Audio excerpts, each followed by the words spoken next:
When the chest thinks it's the head of the body, the whole body suffers. This is not an insult. This is anatomy. The heart is the most vital organ. Remove it and everything dies. But the heart has no eyes. It feels. It does not see. The Arab world is the heart of Islam. That is not a small thing. That is everything. Mecca, the Quran, the language of revelation. No serious Muslim disputes this. The Arab world holds something sacred, irreplaceable, and load-bearing for every Muslim on earth. But sacred is not the same as strategic. Central is not the same as directional. The heart pumps. It does not navigate. When the heart mistakes its intensity for vision, it leads the whole body in circles. Feeling the center of everything is not the same as running it. To understand what a functioning body looks like, we need to go back, not to an ideal, to a historical record. The Abbasid Caliphate held the spiritual and intellectual center. Arab scholars, Arab language, Arab revelation. The heart was doing its job. But who held the armies? Who administered the territories? Who built the institutional architecture that kept the body alive and expanding? Seljuk Turks entered the Abbasid court not as conquerors of Islam, but as its protectors. The head and heart were separate. The body functioned. Then came the Ottomans. For 6 centuries, they held the largest, most durable Islamic political structure in history. The heart kept beating. The head kept thinking. This was not coincidence. This was a division of function that the body had discovered through centuries of trial, each organ in its lane.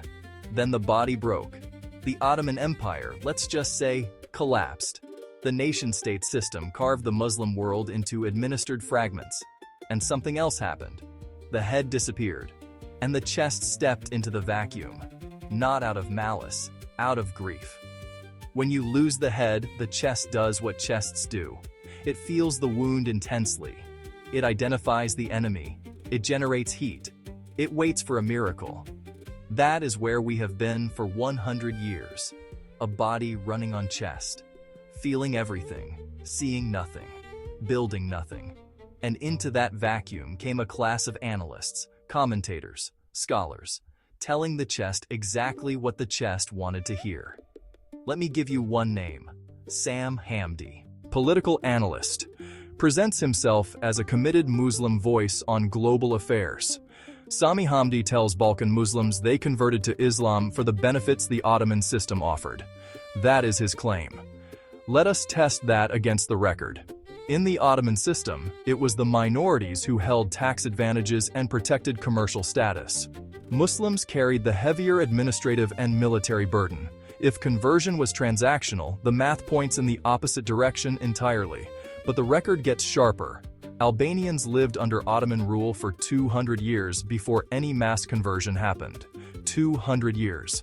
That is not the timeline of people chasing benefits. That is the timeline of people who watched, evaluated, and chose. Slowly, genuinely. Hamdi did not make this claim to attack my faith. He made it to diminish the argument that Turks genuinely carried and spread Islam. That is the function, not analysis. Minimize the Ottoman contribution.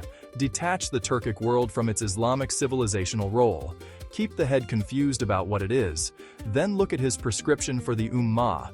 Align with China. Align with Russia. Make the yuan stronger.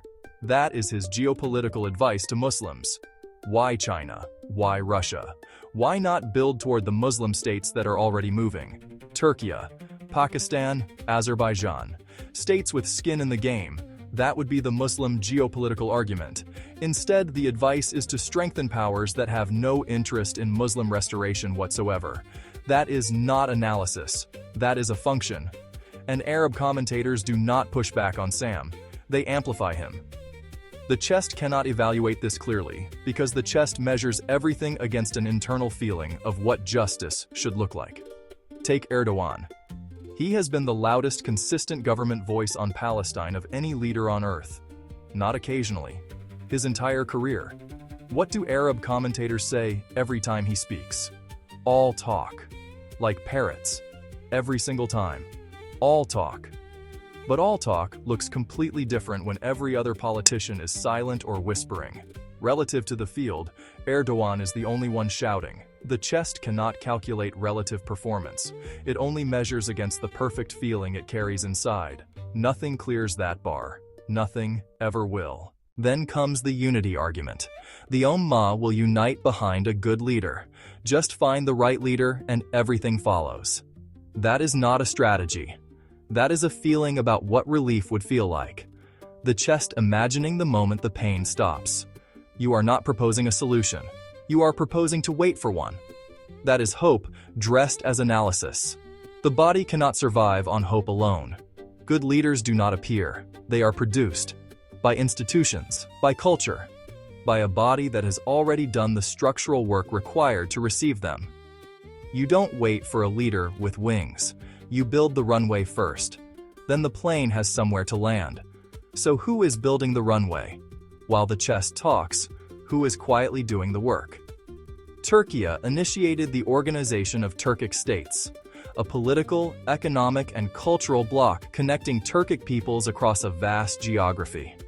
That bloc represents over 20% of the entire Muslim world, not as a rival to the Ummah, as a consolidated organ within it. Turkey is simultaneously working with Pakistan, Libya, Egypt, Azerbaijan, Somalia, and any state willing to move.